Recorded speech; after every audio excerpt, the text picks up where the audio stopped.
बात को आप याद रखिएगा कि कोई रामानुजन बनता है तो कहीं ना कहीं से उसका सोर्स ऑफ इंस्पिरेशन रहता है। कहीं ना कहीं कोई घटना घटती है, कोई ऐसी चीजें होती है उनके जीवन में जो बच्चों को गणित के प्रति आकर्षित करता है। कल आपके स्कूल में गए तो कुछ कहानियां बताए, आज डिफरेंट कहानी बताने जा रहे हैं जो हमारे जीवन में घटी।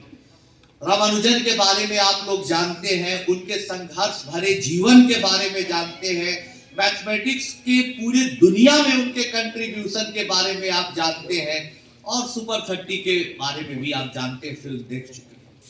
लेकिन मैथमेटिक्स में जो मेरा इंटरेस्ट डेवलप हुआ, और मैथमेटिक्स में एक ही सवाल को कई तरीके से बनाना, उस सवाल को जनरलाइज करना, सिमिलर प्रॉब्लम दिखाना, ये सब ऐसी बातें हुई जिसके चलते सुपर 30 प्रोग्राम लोकप्रिय हुआ। आज ही हमारी सरकार के साथ बात हो रही थी त्रिपुरा गवर्नमेंट में, तो उन लोगों ने कहा कि हम लोग भी सुपर 30 जैसा प्रोग्राम चलाना चाहते हैं। एजुकेशन डिपार्टमेंट के कुछ लोग बातचीत कर रहे थे, तो उसके सफलता के लिए क्या चाहिए, कितना पैसा लगेगा, कितना भोजन क्या क्या करवाना पड़ेगा, बच्चों को रखने की क्या व्यवस्था करनी पड़ेगी, हमको ये सब कुछ नहीं चाहिए।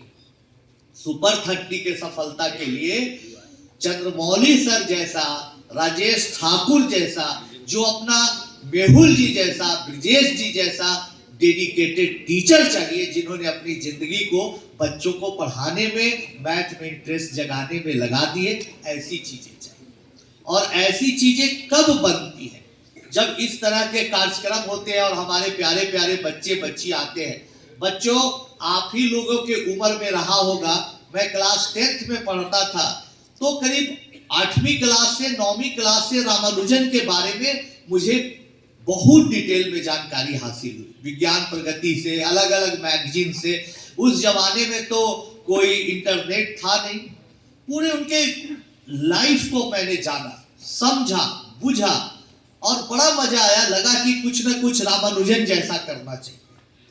भले रामानुजन बने ना बने, लेकिन प्रयास मैथमेटिक्स में कुछ अच्छा करना चाहिए, कुछ नया रिजल्ट मुझे भी निकालना चाहिए, मेरे भी पेपर बाहर पब्लिश होने चाहिए, अच्छा एक टीचर बनना चाहिए, और ये गणित का जो जुनून है लोगों को तक पहुंचाना चाहिए।